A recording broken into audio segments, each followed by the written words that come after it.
Hi hello friends, welcome back to our channel. ಬನ್ನಿ friends, ಇವತ್ತು ಸೋಮವಾರದ ವ್ಲಾಗ್ನ ನಿಮ್ಮ ಜೊತೆ ಶೇರ್ ಮಾಡ್ತಾ ಇದ್ದೀನಿ. ಇವತ್ತು ಬೆಳಗ್ಗೆನೇ ಚಿತ್ರಾನ್ನ ಮಾಡೋಣ ಅಂತ ಹೇಳ್ಬಿಟ್ಟು ಮಾಡ್ತಾಯಿದ್ದೀನಿ. ಇದು ಹುಣಸೆ ಹಣ್ಣಿನ ಚಿತ್ರಾನ್ನ ಆಗಿರುತ್ತೆ. ನಾರ್ಮಲಾಗಿ ಒಂದು ಬಾಣಲೆ ಇಟ್ಕೊಂಡು ಅದರಲ್ಲಿ ಎಣ್ಣೆ ಹಾಕ್ಕೊಂಡು ಹಸಿರುಮೆಣಸಿನ್ಕಾಯಿ ಮತ್ತು ಸಾಸಿವೆ ಮತ್ತು ಕಡಲೆ ಬೀಜನೂ ನಾನು ಒಗ್ಗರಣೆಗೆ ಹಾಕ್ಬಿಡ್ತೀನಿ. ಕಡಲೆ ಬೀಜ ಮತ್ತು ಉದ್ದಿನಕಾಳು, ಕಡಲೆಬೇಳೆ ಅಂದರೆ ಉದ್ದಿನ ಕಾಳಲ್ಲ, ಉದ್ದಿನ ಬೇಳೆ, ಕಡಲೆಬೇಳೆ ಈ ಥರ ಬೇಳೆಗಳೆಲ್ಲನೂ ಹಾಕಿ ಅವು ಸ್ವಲ್ಪ ಬ್ರೌನ್ ಕಲರ್ ಬಂದಿದ್ದಾದಮೇಲೆ ಈರುಳ್ಳಿ ನಾನು ಸೇರಿಸ್ಕೊಂಡು ಈರುಳ್ಳಿನ ಚೆನ್ನಾಗಿ ಈ ಥರ ಫ್ರೈ ಮಾಡ್ಕೊತಾ ಇದ್ದೀನಿ. ಇದು ಹುಣಸೆ ಹಣ್ಣಿನ ಚಿತ್ರಾನ್ನ. ನಾವು ಚಿಕ್ಕವರಿದ್ದಾಗ ಎಲ್ಲನೂ ತುಂಬ ಜಾಸ್ತಿ ಹುಣಸೆ ಹಣ್ಣಲ್ಲೇ ಮಾಡ್ತಾಯಿದ್ದಿದ್ದು. ಲೆಮನ್ ರೈಸ್ ಮತ್ತೆ ಮತ್ತೆ ಬಂದಿದ್ದಂಥದ್ದು, ಅದನ್ನು ಮರೆತೇ ಹೋಗಿದ್ವಿ. ಒಂದ್ಸಲ ಹೀಗೆ ನಮ್ಮವರು ಚಿತ್ರಾನ್ನ ಮಾಡಿಕೊಡು ಅಂತಂದರು. ಸರಿ, ಅದು ನಿಂಬೆ ಹಣ್ಣಿಲ್ಲ ಅಂತೇಳಿದರೆ ಹುಣಸೆ ಹಣ್ಣಲ್ಲಿ ಮಾಡಿಕೊಡು ಅಂತೇಳಿದ್ರು. ಆವಾಗ ನೆನಪಾಯ್ತು, ಹೌದು ಇದರಲ್ಲೂ ಮಾಡ್ಬೋದಲ್ಲ ಅಂತ.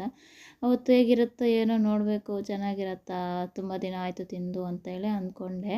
ಆದರೆ ತಿಂದು ನೋಡಿದ್ರೆ ತುಂಬಾ ಚೆನ್ನಾಗಿತ್ತು. ಆವಾಗ ಅಂದ್ಕೊಂಡೆ ಯಾವಾಗಾದರೂ ಅರ್ಜೆಂಟಿಗೆ ಈ ಥರ ಮಾಡ್ಬೋದು, ಅಂದರೆ ನಿಂಬೆ ಹಣ್ಣು ಇಲ್ಲದೆ ಇರೋ ಟೈಮಲ್ಲೂ ಈ ಥರ ಹುಣಸೆ ಹಣ್ಣು ಬಳಸ್ಕೊಂಡು ಈ ಥರ ಮಾಡ್ಬೋದು ಅಂತೇಳಿ ಅಂದ್ಕೊಂಡೆ.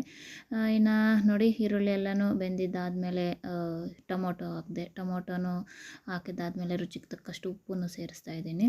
ಈ ಟೊಮೊಟೊ ಸ್ವಲ್ಪ ಬೇಯಲಿ, ಮತ್ತು ನಾವು ಅರಿಶಿನ ಪುಡಿ ಎಲ್ಲನೂ ಹಾಕ್ಕೊಳ್ಳೋಣ. ನಾರ್ಮಲಾಗಿ ನಿಂಬೆಹಣ್ಣಿನಲ್ಲಿ ಯಾವ ಥರ ಮಾಡ್ತೀವೋ ಅದೇ ಥರನೇ ಮಾಡ್ತಾಯಿದ್ದೀನಿ. ನೋಡಿ, ಇಲ್ಲಿ ಬಂದ್ಬಿಟ್ಟು ರುಚಿಗೆ ತಕ್ಕಷ್ಟು ಉಪ್ಪು ಆವಾಗಲೇ ಸ್ವಲ್ಪ ಹಾಕ್ತೀವಿ, ಇವಾಗಲೂ ಸಾಲೋದಿಲ್ಲ ಅಂತೇಳ್ಬಿಟ್ಟು ರುಚಿಗೆ ತಕ್ಕಷ್ಟು ಉಪ್ಪು ಹಾಕ್ತಾಯಿದ್ದೀನಿ. ಸ್ವಲ್ಪ ಟೊಮೊಟೊ ಬೇಯೋವರೆಗೂ ನೋಡಿಕೊಂಡು ಕಲಿಸ್ಕೋಬೇಕು. ಇವಾಗ ಅದಕ್ಕೆ ಒಂದು ಚಿಟಿಕೆಯಷ್ಟು ಅರಿಶಿನ ಪುಡಿನೂ ಸೇರಿಸ್ಕೊಳ್ಳೋಣ. ಈ ಥರ ಟ್ರೈ ಮಾಡಿ, ತುಂಬಾ ಚೆನ್ನಾಗಿರುತ್ತೆ. ಇದಕ್ಕೆ ಹಸಿ ಕೊಬ್ಬರಿ ತುರಿದು ಹಾಕ್ಕೋಬೋದು, ಎಳ್ಳು ಹಾಕ್ಕೋಬೋದು, ಕಡಲೆ ಬೀಜ, ಎಳ್ಳು, ಕಡಲೆಪಪ್ಪು ಈ ಥರ ಎಲ್ಲ ಪುಡಿ ಮಾಡಿ ಇಟ್ಕೊಂಡಿರ್ತಾರಲ್ಲ ಅದನ್ನು ಹಾಕ್ಕೋಬೋದು, ಚೆನ್ನಾಗಿರುತ್ತೆ. ಇಲ್ಲಿ ಬಂದ್ಬಿಟ್ಟು ನೋಡಿ, ಹುಣಸೆ ಹಣ್ಣಿನ ರಸ ತೆಗೆದು ಇಟ್ಟಿದ್ದೆ, ಅದನ್ನು ಸೇರಿಸ್ತಾ ಇದ್ದೀನಿ. ಟೊಮೊಟೊ ಎಲ್ಲನೂ ಬೆಂದಿದ್ದಾದಮೇಲೆ ನೋಡಿ, ಇವಾಗ ಅರಿಶಿನ ಪುಡಿನೂ ಹಾಕ್ಕೊಂಡು ಕಲಿಸ್ಕೊತಾ ಇದ್ದೀನಿ. ಇನ್ನು ಬೆಳಗ್ಗೆ ನನ್ನ ಮಗನಿಗೆ ಮತ್ತು ನಮ್ಮವ್ರಿಗೂ ಆಗತ್ತೆ ಅಂತ ಹೇಳ್ಬಿಟ್ಟು ಮಾಡ್ತಾ ಇರೋಂಥದ್ದು ಸೋಮವಾರ ಇದು. ಈ ಥರ ಎಲ್ಲ ಗೊಜ್ಜು ರೆಡಿ ಆಯಿತು. ಫೈನಲಾಗಿ ಕೊತ್ತಂಬರಿನೂ ಸೇರಿಸಿ ಕರಿಬೇವು ಹಾಕ್ಕೋಬೇಕು. ಸೇರಿಸಿ ಸ್ಟವ್ ಆಫ್ ಮಾಡಿ, ಇವಾಗ ಮೊದಲೇ ಮಾಡಿ ಇಟ್ಕೊಂಡಿದ್ದಂಥ ಉದುರುದ್ರಾಗಿ ಇರೋಂಥ ರೈಸ್ನ ಈ ಥರ ಹಾಕಿ ಚೆನ್ನಾಗಿ ಮಿಕ್ಸ್ ಮಾಡ್ಕೋಬೇಕು. ಆವಾಗ ನಮಗೆ ಟೇಸ್ಟಿ ಚಿತ್ರಾನ್ನ, ಹುಣಸೆ ಹಣ್ಣಿನ ಚಿತ್ರಾನ್ನ ರೆಡಿ ಆಗುತ್ತೆ. ನೀವು ಯಾರಾದರೂ ಈ ಥರ ಲೆಮನ್ ಅಂದರೆ ನಿಂಬೆಹಣ್ಣು ಇಲ್ಲದೆ ಇರೋ ಟೈಮಲ್ಲಿ ಈ ಥರ ಹೇಗಿದ್ದರೂ ಮನೆ ಅಂದರೆ ಹುಣಸೆ ಹಣ್ಣು ಇದ್ದೇ ಇರುತ್ತೆ. ಈ ಥರ ಟ್ರೈ ಮಾಡಿ, ತುಂಬಾ ಟೇಸ್ಟಿಯಾಗಿರುತ್ತೆ, ಚೆನ್ನಾಗಿರುತ್ತೆ. ಒಂದ್ಸಲ ನೀವು ಟ್ರೈ ಮಾಡಿ. ಇನ್ನು ನಮ್ಮವರು ಮತ್ತು ನನ್ನ ದೊಡ್ಡ ಮಗ ಇಷ್ಟಪಟ್ಟು ತಿಂದರು, ನನಗೂ ಇಷ್ಟ ಆಯಿತು. ನಾನು ಸ್ವಲ್ಪ ಅಂದರೆ ಅವತ್ತು ಸೋಮವಾರ ನಾನು ತಿನ್ನಲಿಲ್ಲ, ಮೊದಲು ಮಾಡಿದ್ದೆ ಅಲ್ವ ಆವಾಗ ತಿಂದಿದ್ದೆ.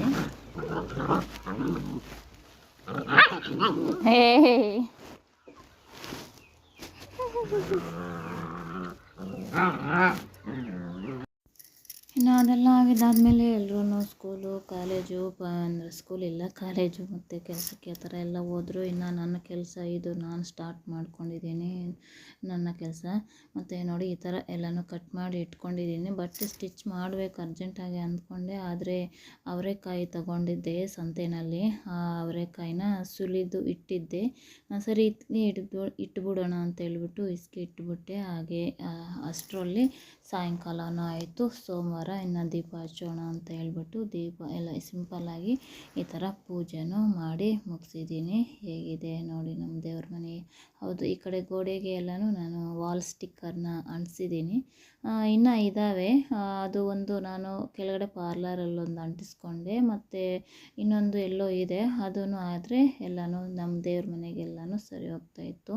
ಇನ್ನು ಬೆಳಗ್ಗೆ ಇದು ಮಾಡಿರಲಿಲ್ವಲ್ಲ, ಅಂದರೆ ಸಾಂಬಾರು ಮಾಡಿರಲಿಲ್ವಲ್ಲ, ಇವಾಗ ಇದ್ದಕ್ಕಿದ್ದ ಬೇಳೆ ಇಟ್ಟಿದ್ದೆ ಅಲ್ವ, ಅದನ್ನು ಸಾಂಬಾರು ಮಾಡೋಣ ಅಂತ ಹೇಳ್ಬಿಟ್ಟು ಇವಾಗ ಎಲ್ಲನೂ ರೆಡಿ ಮಾಡಿ ಇಟ್ಕೊಂಡಿದ್ದೀನಿ. ನೋಡಿ, ಇಲ್ಲಿ ಬಂದ್ಬಿಟ್ಟು ಬೆಳ್ಳುಳ್ಳಿ, ಈರುಳ್ಳಿ ಮತ್ತು ಹಸಿ ಕೊಬ್ಬರಿ, ಕೊತ್ತಂಬರಿ ಪುದೀನ, ಇಲ್ಲಿ ಬಂದುಬಿಟ್ಟು ಕಡಲೆಪಪ್ಪು, ಚಕ್ಕೆ, ಲವಂಗ, ನಾವು ಇದ್ಕೊಂಡಿದ್ದಂಥ ಅವರೆಕಾಳು, ಶುಂಠಿ ಮತ್ತು ಟೊಮೊಟೊ ಒಂದು 4-5 ಟೊಮೊಟೊ ಇಷ್ಟನ್ನು ಹಾಕಿ ನಾವು ಚೆನ್ನಾಗಿ ರುಬ್ಕೋಬೇಕು. ಇದಕ್ಕೆ ಧನಿಯಾ ಪುಡಿ, ಖಾರ ಪುಡಿ, ಅರಿಶಿನ ಪುಡಿನೂ ಸೇರಿಸ್ಕೋಬೇಕು.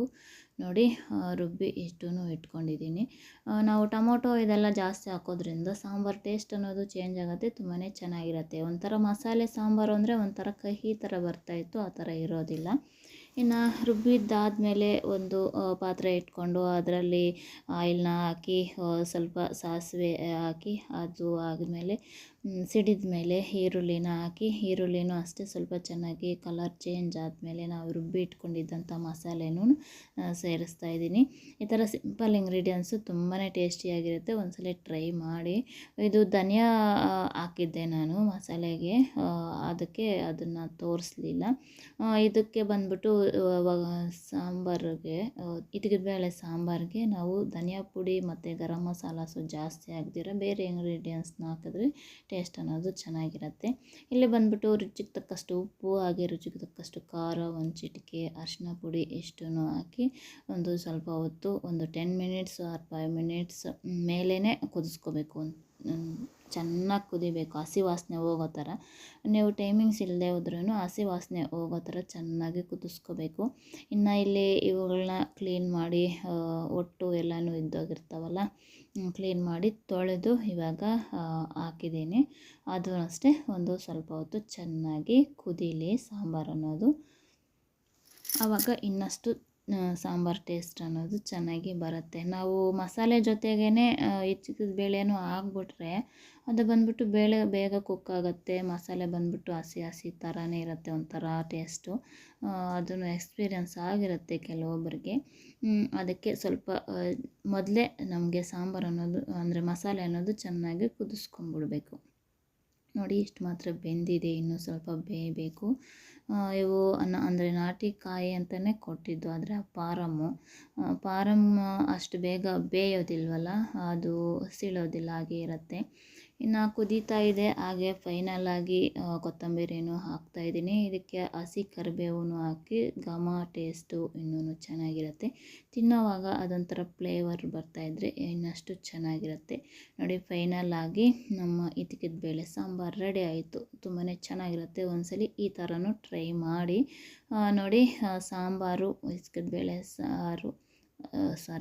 ಬೇಳೆ ಸಾರು, ಮುದ್ದೆ, ಅದ್ರ ಜೊತೆಗೆ ತುಪ್ಪ ಹಾಕ್ಕೊಂಡು ತಿಂದರೆ ಸೂಪರಾಗಿರುತ್ತೆ. ಇದು ಮುದ್ದೆಗೆ, ರೈಸ್ಗೆ, ದೋಸೆ, ಇಡ್ಲಿ ಈ ಥರ ಎಲ್ಲದಕ್ಕೂ ಚೆನ್ನಾಗಿರುತ್ತೆ. ಒಂದ್ಸಲಿ ಟ್ರೈ ಮಾಡಿ ನೋಡಿ.